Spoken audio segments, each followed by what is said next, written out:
Hey guys, welcome to session number 27 of the Trailer Music Composers Podcast. Get your pens ready. One man with one microphone whose favorite lunch is a noodle soup. Welcome to the Trailer Music Composers Podcast. Hey guys, welcome to another session of the Trailer Music Composers Podcast. In this session today, I have a fantastic interview with the man, the legend, Vikram Gudi, the founder of Elephant Music, of Mammoth Audio, co-founder of Split Music, and currently the co-founder of Protege with me. Now, the reason I wanted to get Vic on is because I wanted to get someone whose first role isn't necessarily, or primary role, isn't necessarily a composer.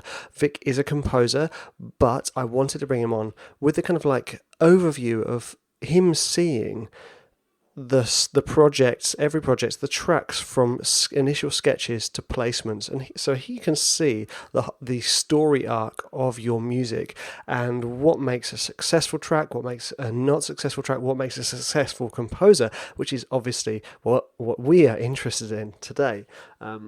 I loved hearing Vic's story. It's always nice because obviously I talk about Vic quite a lot because I work with him on all of the companies and I always mention him. So it's nice for you guys to kind of get to know him a little bit more and hear his story and his take on what it takes to be a successful trailer music composer. Let's dive in. Welcome to the Trailer Music Composers Podcast, Vic. How are you? I'm very good. I'm sitting in my house, just having a nice little beer. I'm very happy to have you on. Thank you. Right, so I like to start with a bit of silliness, obviously. So my normal thing when I meet strangers, not in the middle of the street, just like at weddings or something like that, is to ask them if you're a vegetable, what vegetable would you be? But for this purpose, I want to know if you were a musical instrument, what musical instrument would you be and why? I'd probably be a cello because it's the instrument that I'm associated with, and it's brown and super dark. Yeah, and I'll say again, and tightly wound. Okay, awesome. I absolutely love that question because it's one of those ones where you go, oh, I never thought about that. And then you have to kind of take into account all these weird things about yourself and about the instrument. And then you panic that you've said the wrong thing. And I guarantee when we end this conversation, you'll go, oh no, I should have said that instead. So anyway, thank you for that. Now, tell everyone about yourself. What's your story? Where are you now? And how did you get there? Okay, where shall I start? Tell me where I should start. I liked it when you started at the beginning. That was good. Okay, so my mum met my dad in Mumbai in the 1960s. They had two kids. One kid was born in India, my sister, and then they moved to England in the 80s, and I was born in Birmingham in 1983. And I had a nice childhood growing up in quite boring city. I was told from the age of 0 that I was going to be a doctor, which I rebelled against to this day, actually. I still have to explain to them I'm not changing my profession. But it was in school where I started listening to music, not the crap music that you get on the radio, but I started to really get into really interesting weird music, and it's about the time of about 13, 14 when I realized I wanted to potentially be in a band. And then I got my first guitar, and then I knew I wanted to be in a band. Started writing a few songs. They were okay.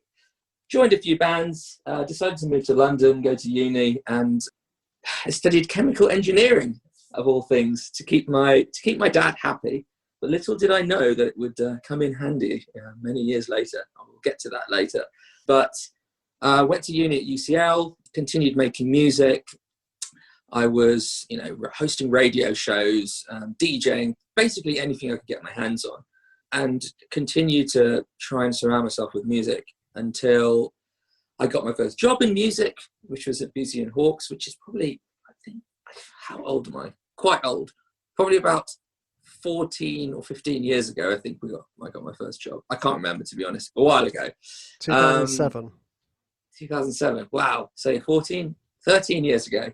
Yep. And yeah, from that point on, got into music sync, licensing, publishing, pretty much anything I could get my hands on. I've sort of tried to diversify as much as possible, trying to stay creative too, produce a lot, write a lot, DJ a lot.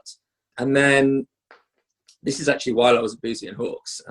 I still had dreams of being in a band, played Glastonbury and got pretty far actually as a band. But at some point reality hit me, and I knew that being in a band wasn't going to sustain my whole midlife crisis that I was about to have. So decided to pursue this music industry thing, and it went quite well. Started Elephant Music, started Split Music, started Mammoth Audio, and then of course Protege with you.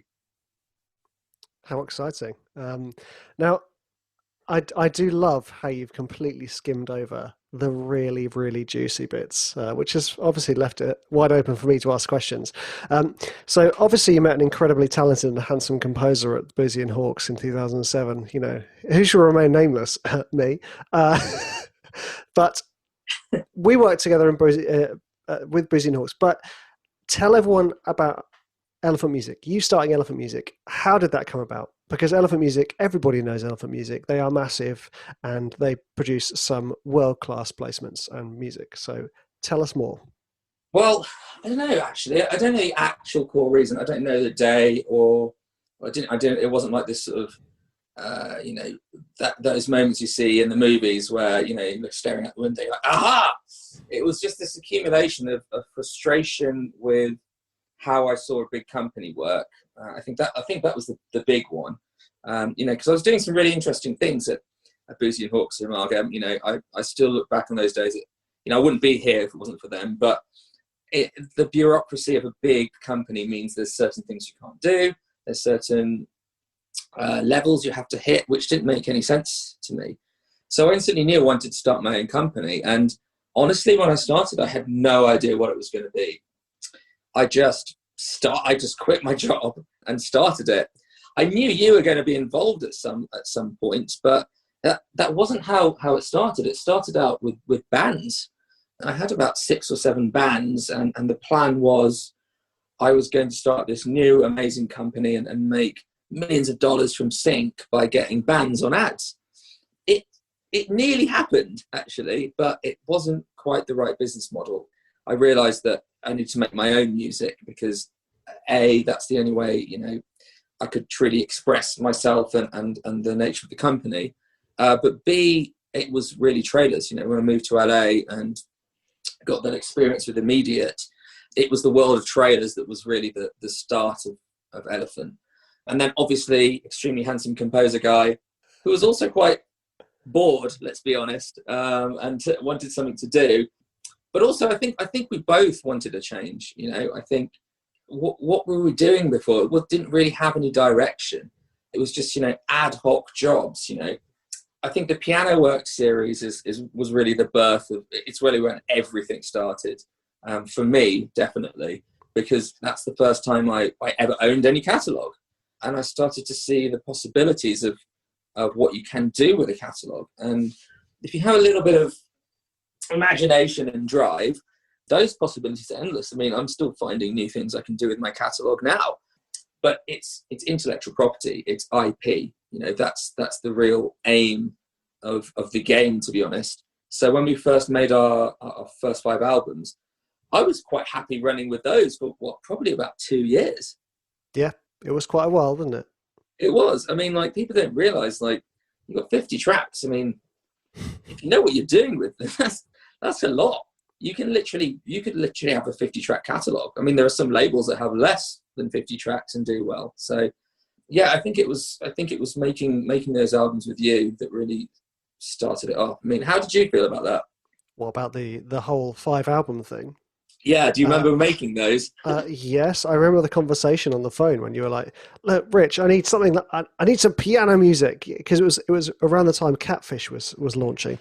Hold on. Yes.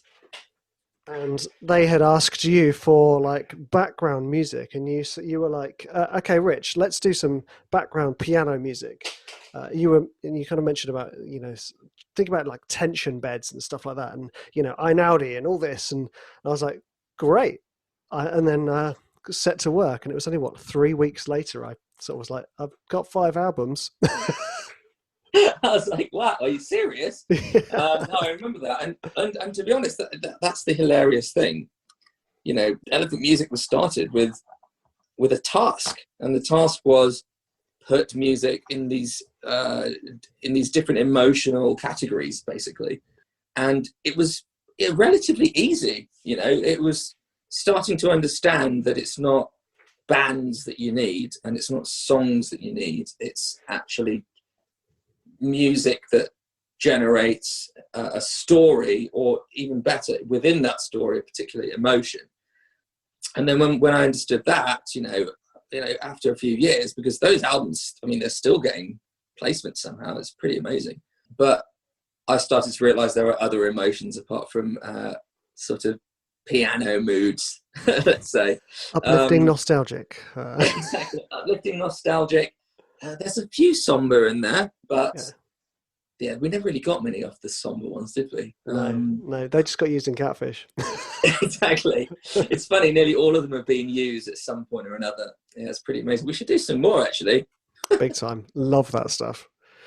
But yeah, no, the real break came when I really decided to do my first trailer album, and that was 2000 AD. It wasn't even that long ago, I think that's like 2015 or 16. That was when I sort of consciously started to look at the trailer market as something that I wanted to get involved in, and I didn't know any trailer people. That's the thing. I didn't even really know that there was a market. I just knew that there was Immediate Music, basically. That was just the only company I knew of. And I wasn't the kind of person, and I still never have been. I'm not the kind of person to listen to other trailer music. I like watching trailers, but I've never listened to an album by another library. To be honest, I'm just not into it. So I wanted to sort of create something, from my world of music, which has always been experimental, weird, odd, noisy, drone, to be honest, kind of scary music, and see if I could translate that into the trailer template. You're like the Sonic Youth of trailer music. Oh, I like that. Yeah, me too. Amazing. So you've got so it's 2014 was when we released 22,000 AD. So oh, was it 2014? 2014, yeah. I just checked on my files. So for me, that was a huge turning point. That was like, oh, actually, trailer music is a lot of fun because you can just be crazy and weird, and people love it. So how did you take it from that point? Before that, it was the 5 piano works, and 22,000 AD. That was officially when Elephant Music was like trailers. So how did you take that to the next level? Well, firstly, I have to mention at that point, 2014, 2015 was also when I started Split Music.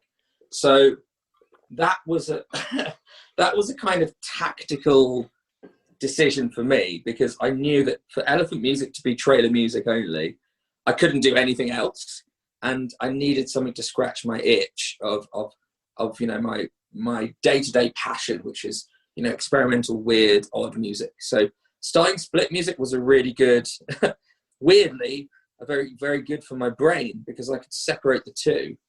The commercial music that I was into and signing, and DJs and bands and whatever, I could push towards Split, where there was a sort of supportive team, and Pete, who's amazing, and Sean and everyone. And when I was looking at trailers, that was kind of just me. And I think that's the only way Elephant Music could have worked.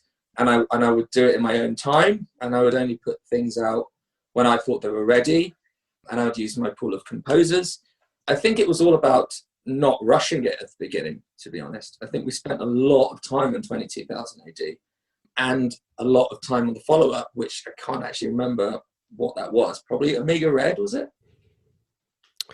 Yeah, Piano Works 6, Piano Works 7, Omega Red, yeah. Piano Works 6, of course. And we spent a lot of time on that. Yeah.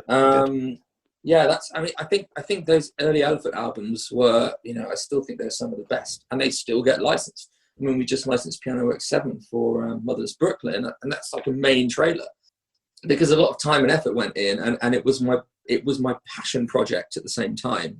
That was what I sort of, I did a full day at Split, and then I'd come home and work on Elephant. That's kind of how my days worked, weirdly. But yeah, I think the turning point was deciding that, my outlet for commercial music and working with bands was going to be with these people, and my outlet for the trailer music industry was going to be with you and Kieran and Greg and all the people that first started with. Awesome. So just a little sidetrack.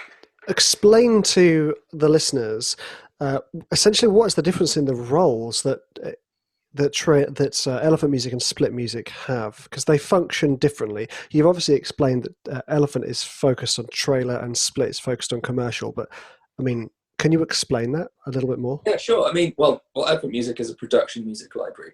We consider a premium or a specialist, and whatever you want to call it. But, in the music industry, we're a production music library. So we make music albums specifically for a certain purpose.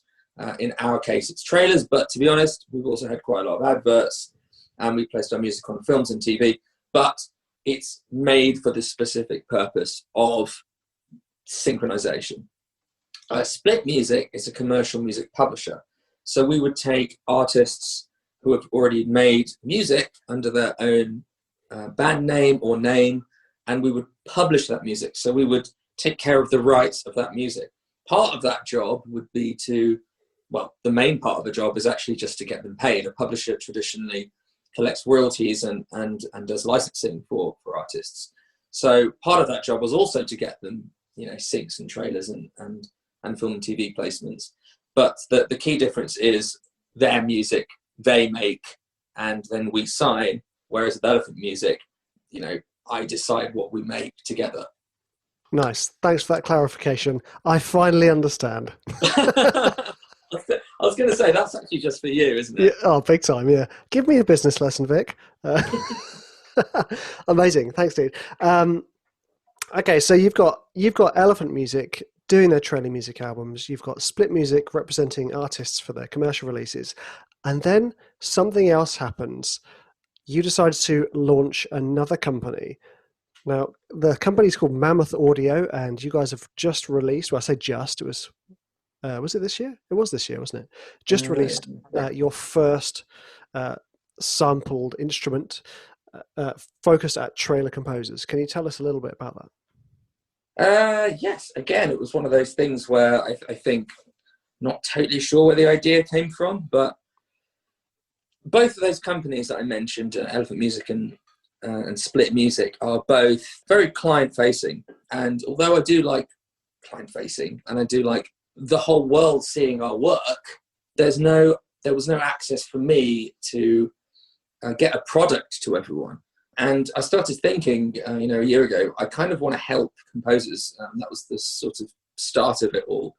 Mainly because I actually get so many emails from composers, like hundreds. And a lot of the times I listened to the tracks and the samples being used were really poor. And it was a shame because the arrangement and the composition was good.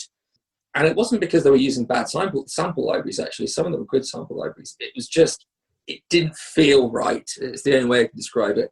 So I wanted to create a virtual instrument that was easy to use, number one, but stood out. So the whole concept behind Density is that, well, first, it's completely raw organic sounds. We tried not to process, well, nothing was made on a computer, might have been processed on one, but everything's a bit wonky.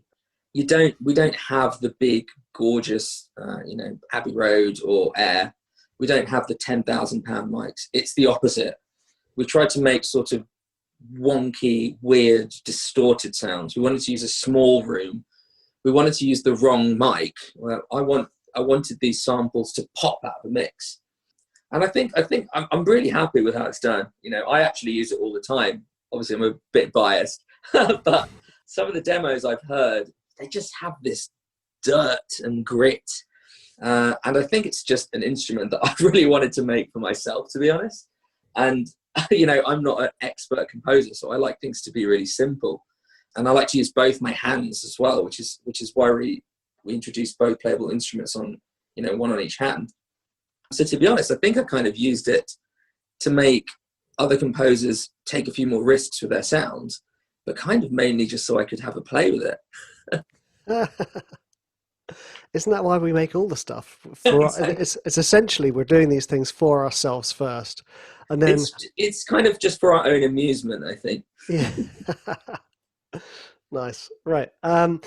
So you have, well, to date you have 4 businesses running. So you have your Elephant Music, trailer music stuff going on. You have Split Music doing the commercial licensing and publishing.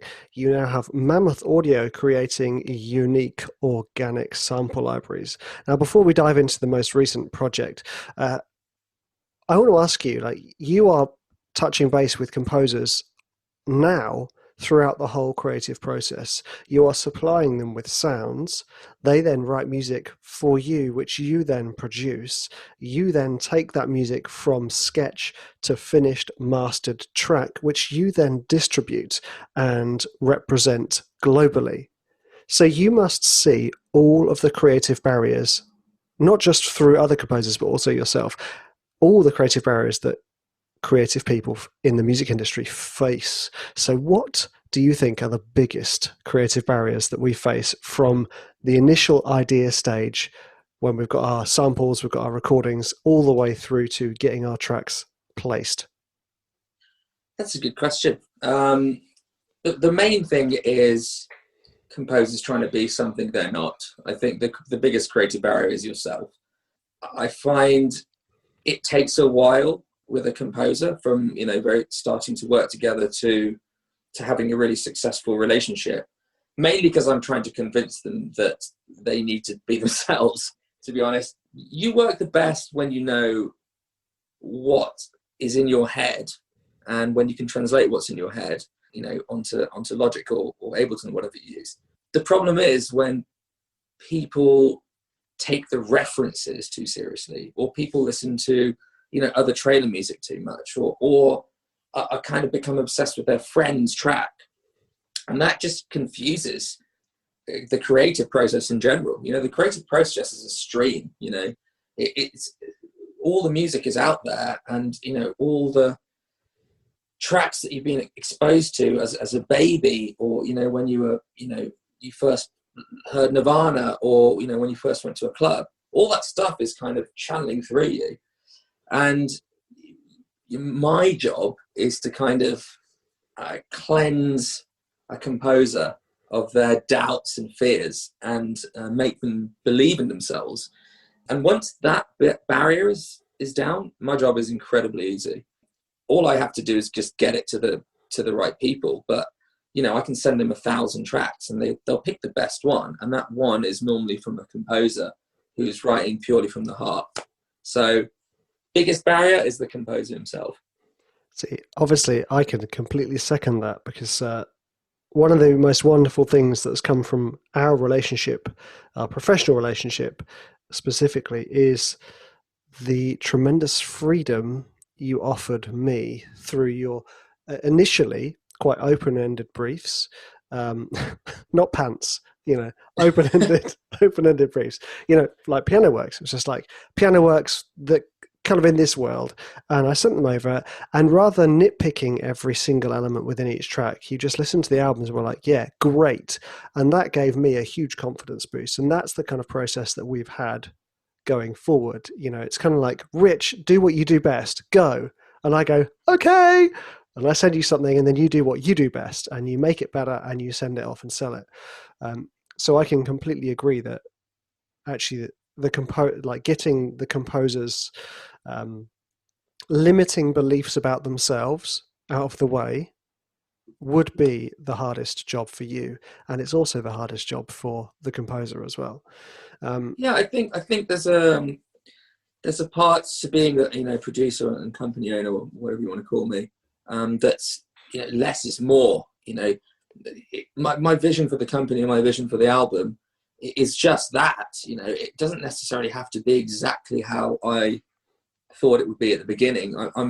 I enjoy it when, you know, someone comes to me with a strange idea or a weird track. Like, I like it when an album starts with one thing and then I bounce ideas off composers and it ends up as something completely different. I need the people I work with to believe in their own ideas and themselves as much as I do.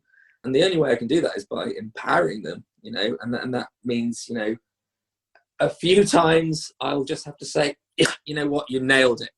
Even though I kind of really desperately want to nitpick at the intro, and I really don't like the synth in the middle, but sometimes you have to say, you know what, you nailed it, you got it, we're on the same page. Yeah. And that can be tough for me, but for our relationship and for the album and moving forward, it's been so good because, you know, I don't work with a lot of composers, to be honest, and compared to some of the big libraries, you know, I can probably count the ones we work with the most on two hands, maybe 2.5 hands. So I don't find it that easy to you know, to sort of totally trust. It's not like I'll find a composer off the street and be like, hey, yeah, that track, go for it, done. It's more like I have to work to get to that level, and it's a bit of give on composers, from the composer's perspective, and a bit of give from my perspective. You both have to trust each other. I think that's what it comes down to. Big time. So not many people know this about you, but you are actually, obviously, you've implied it by being in bands and stuff. You're obviously a very talented musician, and you are a composer yourself. So I would like to ask you what your writing process is. It varies. It used to be everything started on the guitar, actually specifically on my acoustic guitar, specifically sitting on my sofa doing nothing. And that used to evolve into me trying and failing quite miserably to convert that to MIDI on the keyboard. And then literally, I'm a complete randomist. So I would make a few MIDI rhythms and I would put every instrument on there at complete random and see what happens. I think that's my experimental music side coming out quite a bit there. So, I mean, I would take the piano liner and I would stick drums on it.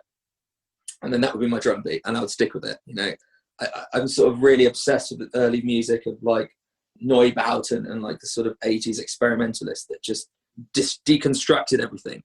So that's how I used to make music. However, recently I've been dabbling a little bit in my own music, you know, in trailer music and, well, scoring, and it's changed dramatically. I now have a template. Yeah. Yes, thanks to Rich, I have a template. That template is not as used as much as I'd like to, but I weirdly start with the cello. I don't know why. I just like cello lines, and I usually start with rhythm. I like to just. I love a good cello. Obviously, I use the density cello because the density cello is awesome. But I play in loops. So I'll start with a cello loop. I'll probably just stretch that out for 4 bars, and then I'll probably go for some strings, and then I'll probably go for some piano. Weirdly third. I know not many people do that. And then I'll play with loops of chord structures. So I'll probably have a 3 or 4 bar chord structure with 3 or 4 instruments as a loop. And then I'll do it again with another chord structure, and then again as another chord structure, weirdly. And then I'll find my favorite chord structure, and then I'll work with that chord structure, delete everything else, start again, maybe move a few instruments around. Basically, I'm really just not precious. For me, like the melody, the rhythm, the chord structure, I don't get attached to any of it. I like to move it around, chop it up, double it up, change the whole key. My method's completely sporadic and random, and it's probably going to terrify a lot of composers that are listening right now. Probably giving someone a heart attack actually just saying that. I'm taking notes.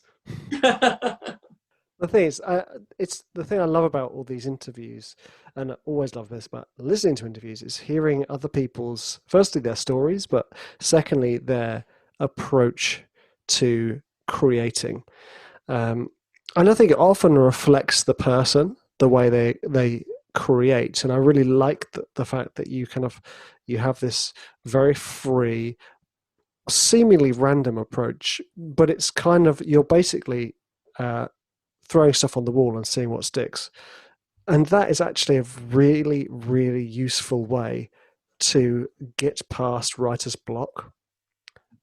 Because so many people just open up the DAW project or even have an idea and don't know what to do with it next. And then they get precious, like you say, and they stop. But if you do that thing you were saying, I should just chuck in a couple more chord sequences, chuck the instruments around, see what happens, put the piano line, even go back to your old stuff, put the piano line and the drums, see what happens. Something might spark and then you're flying again. It's because I have no expectation. So it can end up however I want it to end up. I think expectation destroys the ears, because everything you're doing is going to be wrong, because you can never really truly get the sound in your head. Yeah. Do you find that? It depends. With stuff like sound design, it's often like a twisted sister version of, not the band, a twisted sister version of what's in my head. But if it's something more traditional sounding, like a piano part or a string line, it's more obvious to translate. It's easy to translate what's in my head. Mm-hmm. Does that make sense? Whereas, like in my head, if it's this strange texture, there is all these ways to create that strange texture. So it might just be like a subtle variation of what's in my head, but the gists are the same. Yeah, I think like you said, you nailed it there. There's all these ways of creating it, and that's what I try and eliminate. Obviously, I have every sample library under the sun, and I hate that. I don't like having every sample library under the sun. I think that limiting yourself and having a template is good for limiting yourself, because you've already got so much going on that you don't want to add anything more. But that's why I actually like it, because I'm like, I'm going to make this track, but I'm going to make it within this. So I'm not distracted by loading another orchestral instrument, another synth, another drum patch. Like, I have to sit down and create. I think people use adding more things and tweaking as an excuse, because they don't really know what else to do. So in their head, they're psychologically thinking, oh, this doesn't sound right. But it's actually just because you haven't actually made the track yet. You need to make the track first, then tweak it. And that's how I've always worked with composers, actually, on demos. I'm quite weird like that, I always ask for the first V1. I'm like, send me V1. No, don't mix it. Send me 30 seconds. That's all I need. I need to know if the track's right. I can tell you straight away. Don't mix and finish it and give me a 4-minute version, because that's wasted your time. When we worked on Throat 4, I remember it was just like 30-second demos, I think. And I was like, yeah, that's good. Make a track. Or I was like, I'm not sure. I'm not really sure on that one. Maybe we should change this or that. But don't you think that a track works very early? Yeah, incredibly. It's kind of like the same feeling you get from a person when you first meet them. You get you get a feeling, and the same with a track. And I try and talk to my students about this, creating a sense of place, a sense of mood, a sense of atmosphere, a sense of character in your music in the first few lines that you write. That's not only important from a feeling perspective. That's actually important from a commercial licensing perspective, because clients just listen to the first 30 seconds. How many clients do you think listen to a track and go straight to 1 minute 20? They don't care. They want it. It has to be perfect from the beginning. It has to start the story. It has to just perfectly paint that picture at the beginning. How weird I am about intros. It's probably the only thing we argue about, actually. That's because I believe I'm the best at the intros. By the way, for those people listening, our conversation goes like this. Make the intro smaller. No. Make it a bit smaller. Make it less weird. No. That's our conversation. Yeah. Every track ever. And where's the back end? Make the back end bigger. No. Yeah. It's very true. Everyone listening, they should know that Act One and Act Two are my sweet spots. And the beauty of that is nearly all of our trailers have been the first half of the trailer. Yeah. I would probably say about 60 to 70% Yeah. have been the trailer starts and it's us. You know, we've had some back end bits, but not as many as front end bits. No. But I think the thing is that the way we have developed my writing style has meant that I've often gone, okay, I'm just going to leave the back end. I'm going to focus on getting that character in the first 30 seconds because I know it's important. You know it's important, and we make sure that gets done. And then often I'm like, yeah, I'll just do something in the back end, even though I know what to do with the back end. I know how to make it work.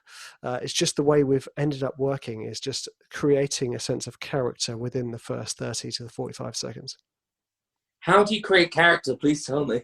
Mate, it depends. So give me an instrument, give me a mood, and I'll tell you. Okay, so how do you create a character with a piano, tense piano?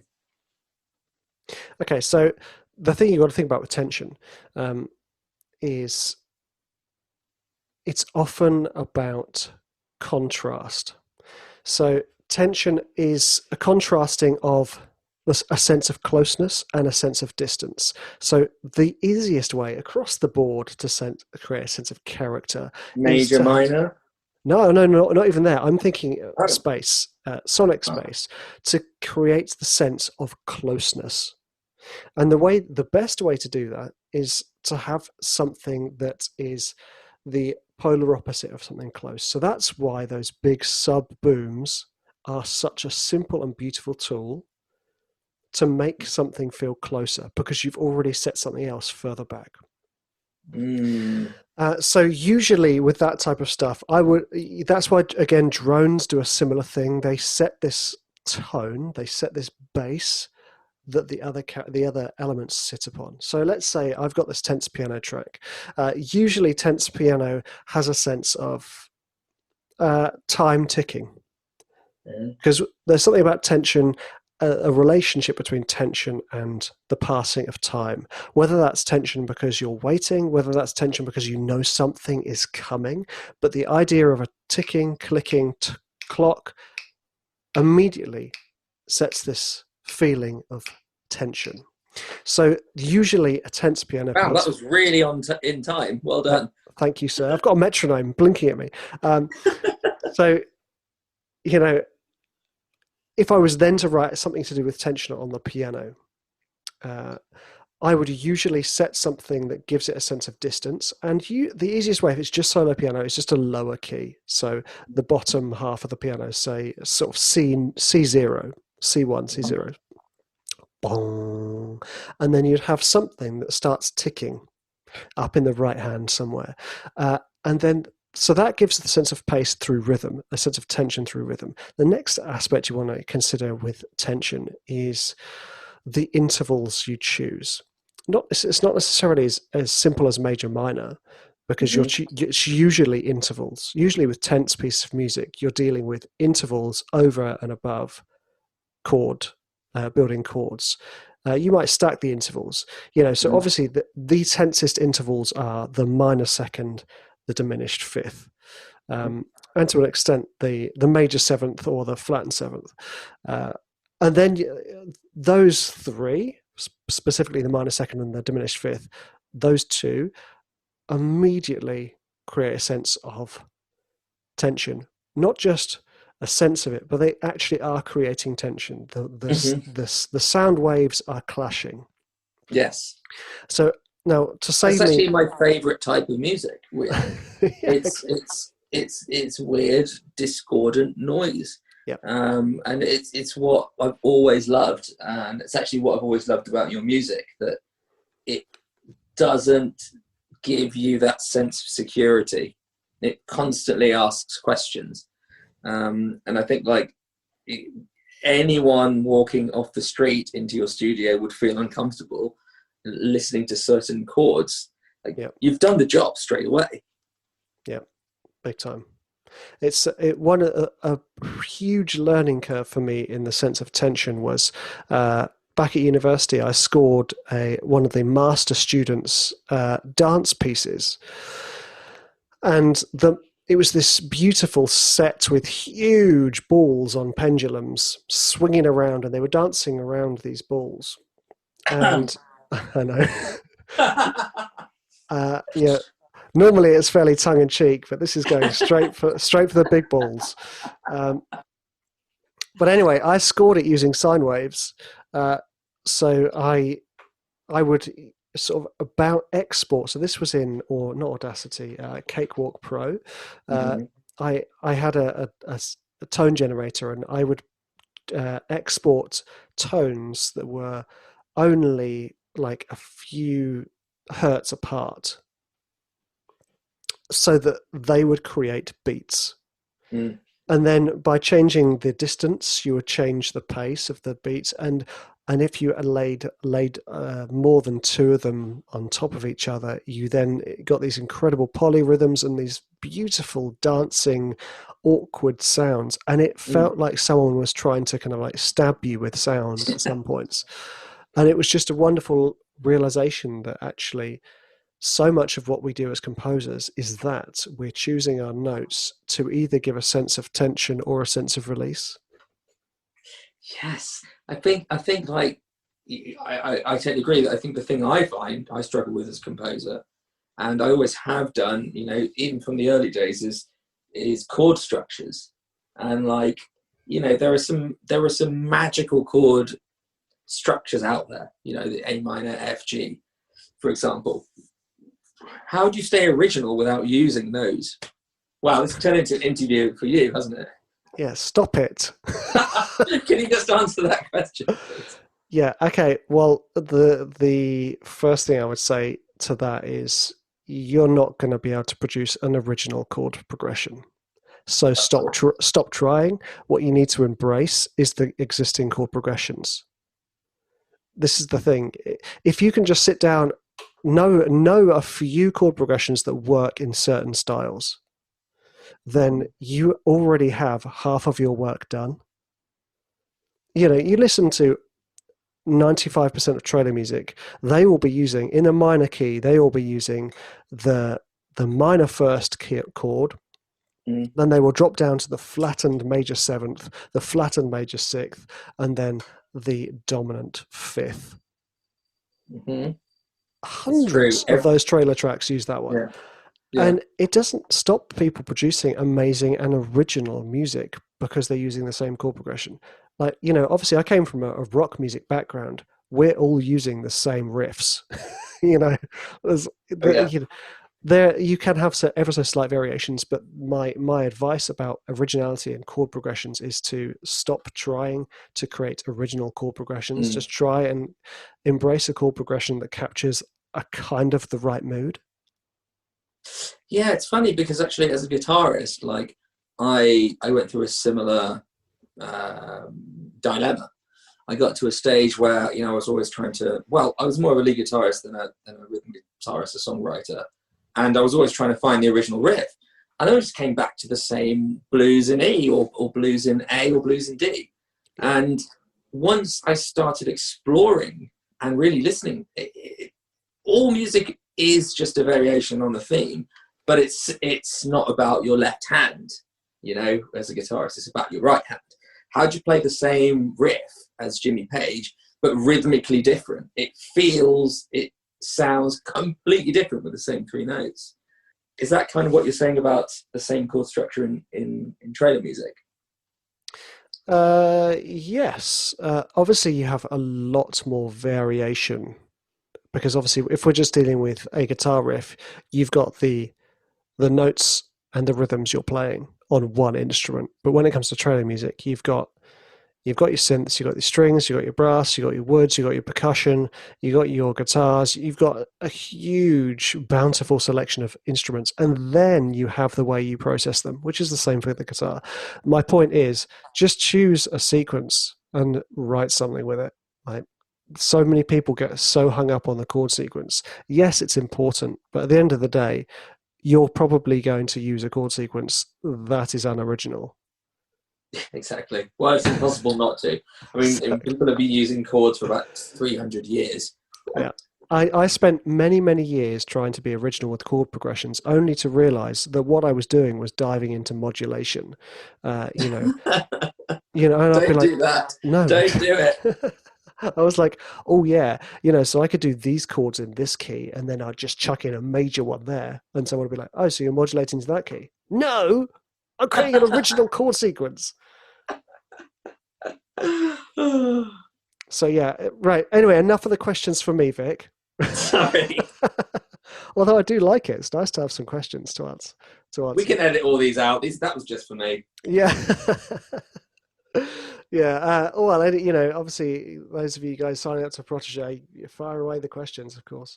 But anyway, so I want to return back to a question for you, which I think returning back to trailer music, because obviously this is the Trailer Music Composers podcast, and we're all about trailer music here, and hence having one of the big boys on from the trailer music industry, Vic. What advice would you have to people who want to get into trailer music? That's a good question.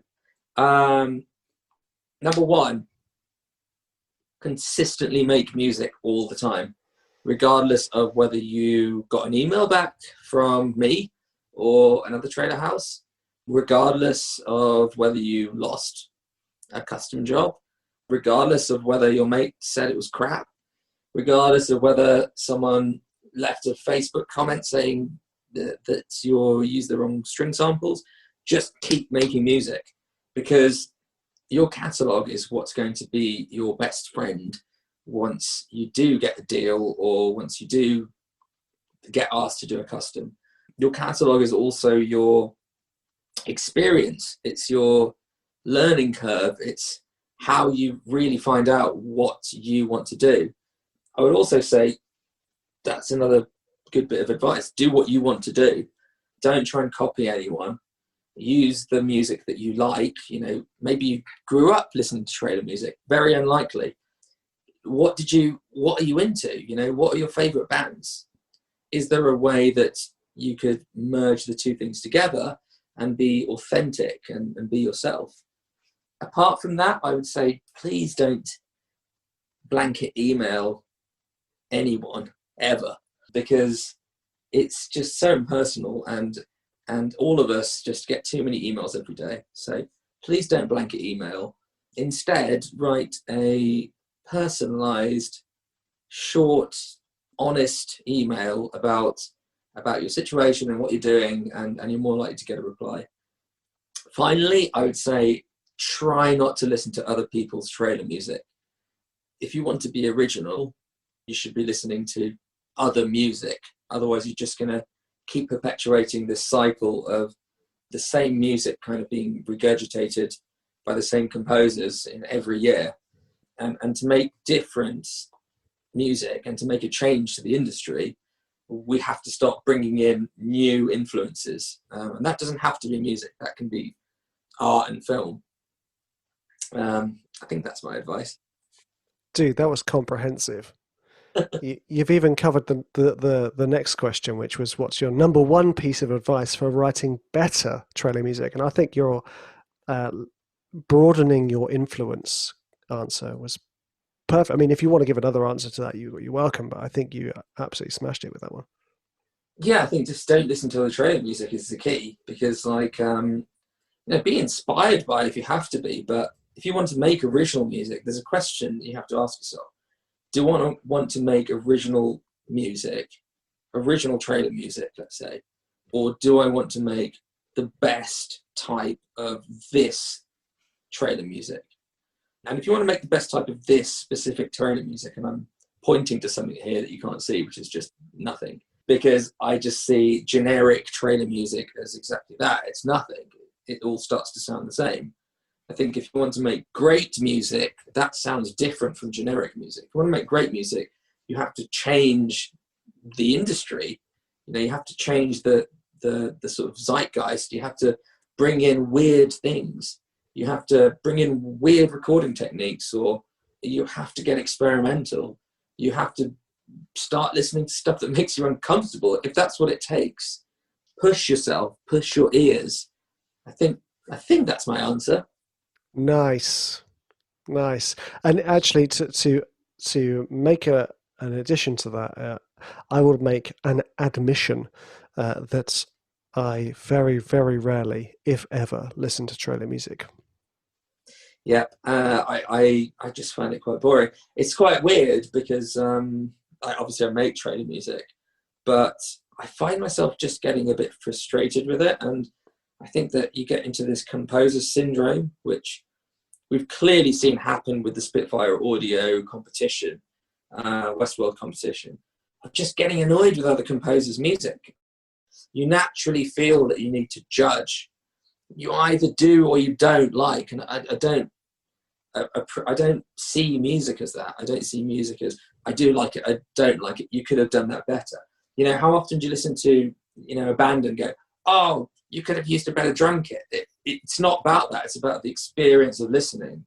And I think when you listen to trailer music, you're instantly a critic. You're instantly an analyst. You couldn't even listen to the track if you wanted to, because you're dissecting it. So I do think that's been one of the secrets to our success, and never, ever listening to trailer music. And that's why I have no bitterness or resentment against any trailer music companies. In fact, I support and I'm friends with all our, rival trailer music companies, if you want to call them that. I know all the Audio Machine guys and Position Music guys. We hang out when I'm in LA. I don't see them as competition because I see us all doing something completely different. I don't need to listen to their music. It doesn't affect me. The music I listen to is just what I like. It's just what it's always been. So yes, don't listen to trailer music. Awesome, mate. Some beautiful pearls of wisdom. And I think what we'll do is we'll finish off with the usual quickfire round, Vic. What is your door of choice? Black. Door? Oh, D-A-W. Yeah. Logic. Okay, go to piano sound. Alicia's Keys. Nice. Go to string library. Well, I have to say it's BBC SO now. Nice. Not used it, but I've heard it's good. Yeah, it's pretty good. Go to brass library.